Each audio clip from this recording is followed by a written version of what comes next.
नमस्कार दोस्तों। आज के इस खास विश्लेषण में आप सभी का स्वागत है। आज हम सीधे एक ऐसी जगह की बात करने वाले हैं जहां गहरी आस्था और अनसुलझे रहस्य आपस में टकराते हैं। ये कोई साधारण चर्चा नहीं है, बल्कि सदियों पुरानी कथाओं से लेकर आधुनिक विज्ञान तक का एक ऐसा सफर है जो हमें बहुत कुछ सोचने पर मजबूर कर देगा। तो चलिए बिना किसी देरी के शुरू करते हैं। जरा कल्पना कीजिए साल 1558 के उस खौफनाक मंजर की। काला पहाड़ की विशाल मुगल सेना उड़ीसा के पुरी में स्थित मंदिर को गिराने के इरादे से तेजी से आगे बढ़ रही थी। लेकिन आगे जो हुआ वो रोंगटे खड़े कर देने वाला था। क्या कोई महज तेज रोशनी एक पूरी सेना को पीछे धकेल सकती है? ऐतिहासिक दस्तावेज बताते हैं कि बिना एक भी हथियार चले मंदिर के मुख्य गर्भगृह से अचानक इतनी भयानक और चौंधिया देने वाली रोशनी निकली कि पूरी सेना खौफ खाकर पीछे हट गई। सच मानिए, कई सैनिक तो वहीं के वहीं बेहोश हो गए थे। और बस यहीं से हमारे आज के इस विश्लेषण की असल नींव पड़ती है। ये सिर्फ किसी पुरानी इमारत की कहानी नहीं है। ये एक ऐसी जगह का ब्यौरा है जहां रोजाना घटने वाली घटनाएं हमारे आधुनिक विज्ञान के पक्के नियमों को भी सीधी चुनौती देती हैं। यहां जो कुछ भी होता है ना, वो भौतिकी और हमारी मान्यताओं के बीच के रिश्ते को एक बिल्कुल नए नजरिए से देखने पर मजबूर कर देता है। तो चलिए इस रहस्य में थोड़ा और गहराई से उतरते हैं और सबसे पहले बात करते हैं मंदिर परिसर की, उन रोजमर्रा की भौतिक असामान्यताओं की जिन्हें आज भी हम अपनी आंखों से देख सकते हैं। अब देखिए, भौतिक विज्ञान के बेहद सामान्य नियम कहते हैं कि झंडा हमेशा हवा की दिशा में ही उड़ता है ना? लेकिन यहाँ के दावों को सुनकर कोई भी हैरान रह जाएगा। कहा जाता है कि इस मंदिर के शिखर पर लगा विशाल ध्वज हमेशा, जी हाँ हमेशा, हवा की विपरीत दिशा में लहराता है। और बात सिर्फ झंडे की नहीं है, मंदिर के सबसे ऊपर लगे विशाल सुदर्शन चक्र को लेकर भी एक बहुत ही अजीब सा भ्रम पैदा होता है। दावा यह है कि आप शहर के किसी भी कोने में खड़े होकर उस चक्र को देखिए, वो हमेशा बिल्कुल सीधा आपकी तरफ ही देखता हुआ नजर आएगा। एक ऐसी ज्योमेट्रिक पहेली है जिसका सटीक वैज्ञानिक जवाब खोजना आज भी अच्छे के लिए एक सिरदर्द है। भौतिक दुनिया की इन पहेलियों से आगे बढ़ते हुए अब हम इस मंदिर के सबसे गुप्त और सबसे रहस्यमयी पहलू की तरफ रुख करते हैं, जिसे ब्रह्म पदार्थ कहा जाता है। नवकलेवर नाम की ये प्रक्रिया कोई आम अनुष्ठान बिल्कुल नहीं है। ये हर 12 साल में सिर्फ एक बार होती है और इसके नियम इतने सख्त हैं कि सुनकर हैरानी होती है। सबसे पहले पूरे शहर में कर्फ्यू जैसा माहौल बना दिया जाता है और ब्लैकआउट यानी बिजली पूरी तरह से काट दी जाती है। इस घुप अंधेरे के बीच मुख्य पुजारियों की आंखों पर मोटी पट्टी बांधी जाती है और हाथों में भारी दस्ताने पहनाए जाते हैं। ये सब इतनी सख्ती से इसलिए किया जाता है ताकि कोई भी गलती से भी उस रहस्यमयी चीज को ना तो अपनी आंखों से देख सके और ना ही अपने नंगे हाथों से छू सके। अब यहाँ जो बात सबसे ज्यादा सोचने पर मजबूर करती है वो है दो बिल्कुल अलग विचारधाराओं का आमना सामना। एक तरफ हमारी गहरी पौराणिक मान्यताएं हैं जो इसे भगवान का वो पवित्र हृदय मानती हैं जो अग्नि में भी कभी भस्म नहीं हुआ, और दूसरी तरफ कुछ आधुनिक पुरातत्वविदों और सिद्धांतकारों का नजरिया है। उनका मानना है कि ये कोई बेहद प्राचीन इलेक्ट्रोमैग्नेटिक उपकरण हो सकता है। मान लीजिए किसी आर्क रिएक्टर की तरह जो लगातार भारी मात्रा में ऊर्जा छोड़ता रहता है। और दिलचस्प बात यह है कि कहा जाता है इसी असीम ऊर्जा को कंट्रोल करने के लिए ही मूर्तियों को हमेशा लकड़ी से बनाया जाता है, क्योंकि हम सब जानते हैं कि लकड़ी बिजली की कुचालक होती है। तो आखिर ये शक्तिशाली और रहस्यमयी चीज इन लकड़ी की मूर्तियों के अंदर पहुंची कैसे?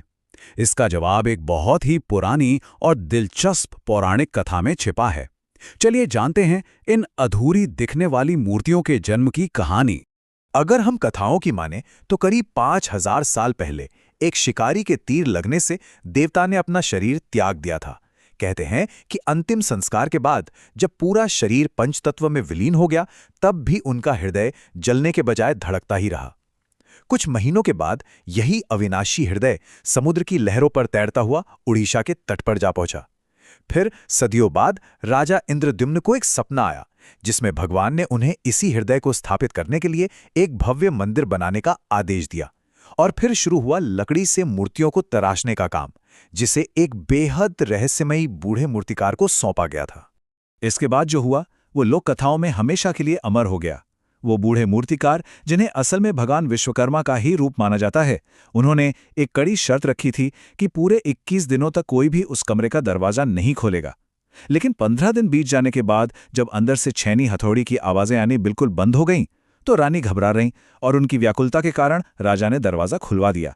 बस शर्त टूटते ही वो मूर्तिकार पलक झपकते ही वहां से गायब हो गए और पीछे छूट गईं वो 3 मूर्तियां जिनके हाथ और पैर हमेशा के लिए अधूरे ही रह गए।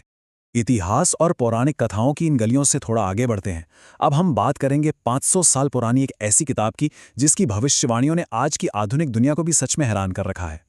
संत अच्युतानंद दास द्वारा लिखी गई भविष्य मालिका की इन भविष्यवाणियों और हमारी आज की घटनाओं का मिलान एकदम अचंभित करने वाला है।